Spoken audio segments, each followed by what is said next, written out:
It's been officially 12 hours since I have watched the season finale of Barry on HBO, and nothing has impacted me or shaken me quite like this episode last night.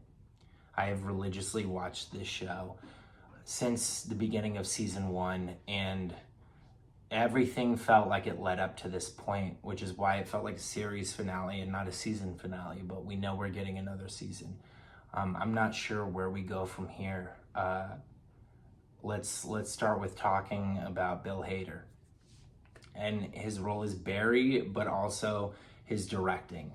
I never, before watching this series, I never really considered Bill Hader more than a comedic actor, because for the most part, that's really just what he did, and he did it really well. He delivers one of the most heartbreaking and layered performances in this entire series that just shines a new light on him as an actor and him as a director, and you know that there's nothing that he can't do. He's such a deeply flawed individual. Obviously he's a hitman, but in this series that you just still can't help to feel bad for him. He knows where he's going when he dies, and I think that scares him and kind of gives him, I don't want to say like a new lease on life, but he just has more purpose now. And his love for the Sally character, even though he does so much wrong, you know, if you watched the episode last night, you know how much he cares about that person, that he's willing to risk everything in order to make sure that she feels okay, even if that means that he doesn't have her in the end.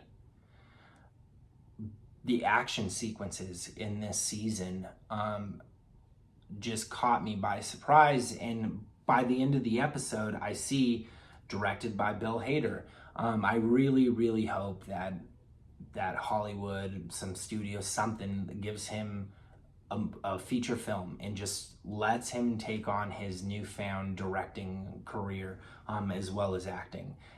The entire fourth season that's upcoming, he's directing every episode in it, so I know it's going to be even crazier than this season.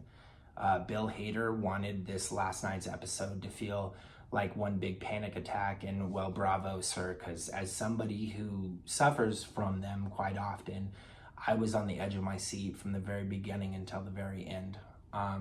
Enough can't be said about how amazing Bill Hader is in this role, and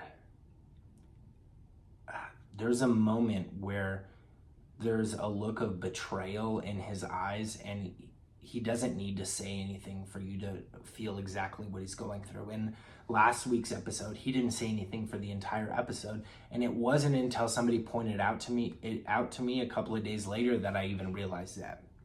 So Bill Hader, bravo, you beautiful man. You really outdid yourself with this one. This show is why I got into film, why I love writing, and why I love storytelling.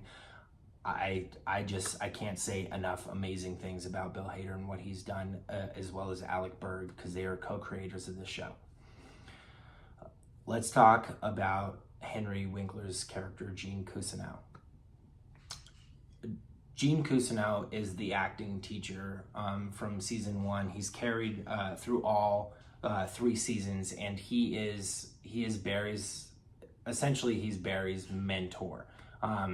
He represents what Barry wants to be with his newfound acting career, and he almost plays like a father figure, because Barry really didn't have one, and his only father figure that Barry did have is Fuchs, who, if you've watched the show, just the worst person in the world. When Gene Cousineau loses his girlfriend, Janice Moss, who is the detective, you just see him go down this dark spiral, and you really don't believe that he's going to recover, and in some ways he doesn't. But he does get closer to Barry until the very end. He's one of the most empathetic and just sad characters that I've seen on TV in a really long time, and even film. his performance reminds me a little of what he did in Click, and everything he does really well. You feel bad for him a lot of the times because you know, even when he's doing well, even when he finds a really good stride with his acting career, you know, he still doesn't feel okay ever since he lost his girlfriend. Henry Winkler, you really, you did something magical with this role that I know if they casted anybody else in this role, they would not have been able to even reach the level that you achieved. Let's talk about Sally Reed, Sarah Goldberg's character, Barry's love interest. From up until last night's episode, from the very beginning of the series, she starts off like okay. She's really talented, don't get me wrong, but she starts off like just the love interest who's hyper focused on her career, and she'll stop at nothing. I didn't like, and I knew they wrote it this way, I didn't like how much she puts down Barry, and he just ignores it. She creates this real selfish character, and I don't know if it was written that way, but she carries that all the way until the end, that if it's not good for her, it's not going to be good for anybody.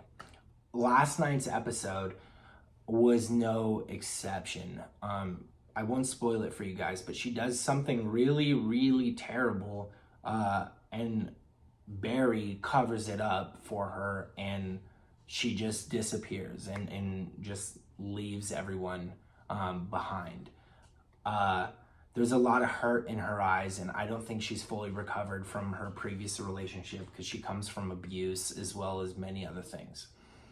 She did a hell of an acting job. If everything was written that way, which I believe it was, she did a hell of an acting job, and I really hope to see her career just completely skyrocket after this role. Even when you think everything is going well for her, because she really hits a stride with her career where things are starting to be handed to her left and right, everything just collapses. And I think a lot of people realize that Sally and Barry are really similar, honestly. Barry just goes about it in a different way. Obviously, he's a hitman. He does some morally unjust things, but they both have really bad anger problems, and I think that's what kind of drew them to each other and the reason why they still find each other in the end. Sarah Goldberg, brava, you really outdid yourself with this one, and I really hope things skyrocket for you. Let us talk about Anthony Carrigan, who plays the NoHo Hank character, the comedic relief for the entire series. From season one, I really believe that he just wants to be appreciated. I think he plays second fiddle his entire life leading up to this point, and then he finally gets his moment to shine, and every single time something good happens to this character, it's completely ripped away from him. This season 3 takes a little bit of a twist where him and one of the other main characters get into a relationship, and it's revealed that NoHo Hank is a gay man. And I haven't seen love like this be portrayed on screen in a long time, and NoHo Hank just stops at nothing to make sure that his partner is okay. He starts to do even more morally corrupt things in the name of this other character. After last night's after last night's season finale, I don't possibly see how he could continue to be the comedic relief. That man has gone through so much trauma in the last 3 episodes of season 3 that I don't know how he can really ever smile again.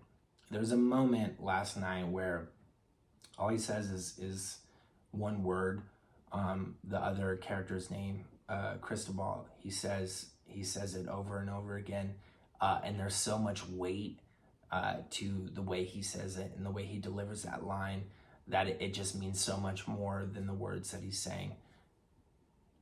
He is one of the funniest characters that I think has ever been written on TV. And I saw an interview with him that, because he's has alopecia, so he is bald.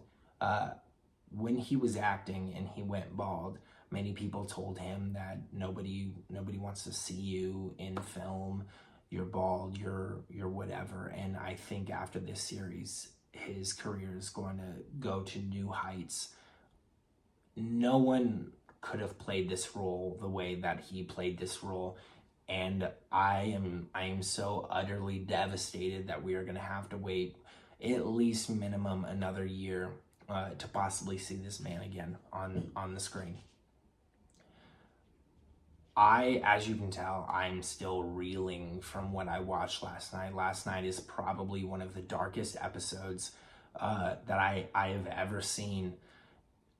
At certain points, it felt like, is this a fever dream or is this really happening?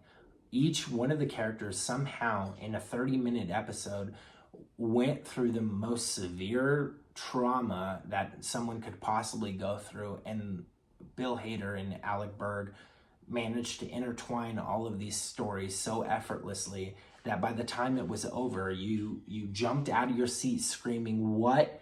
No, this can't be it."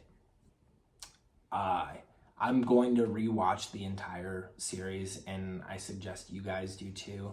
The last thing I'll leave you guys on is, if you've watched the series, if each one of these characters ironically would have listened to Beignets by Mitch, I don't think that they would be in the predicaments that they are currently in. He told Barry not to go to that woman's house where Barry ended up getting poisoned. He told NoHo Hank, do not go looking for Cristobal. He ignored him. He gave really good advice to everybody that they didn't follow, and now they're in not a great situation. So that is Barry. That is the season finale, not the series finale. We are getting a season 4, which I hope is not the last. If you guys have not watched it, I cannot stress this enough how important this show is. Go watch it. It's on HBO. You guys have a good rest of your day.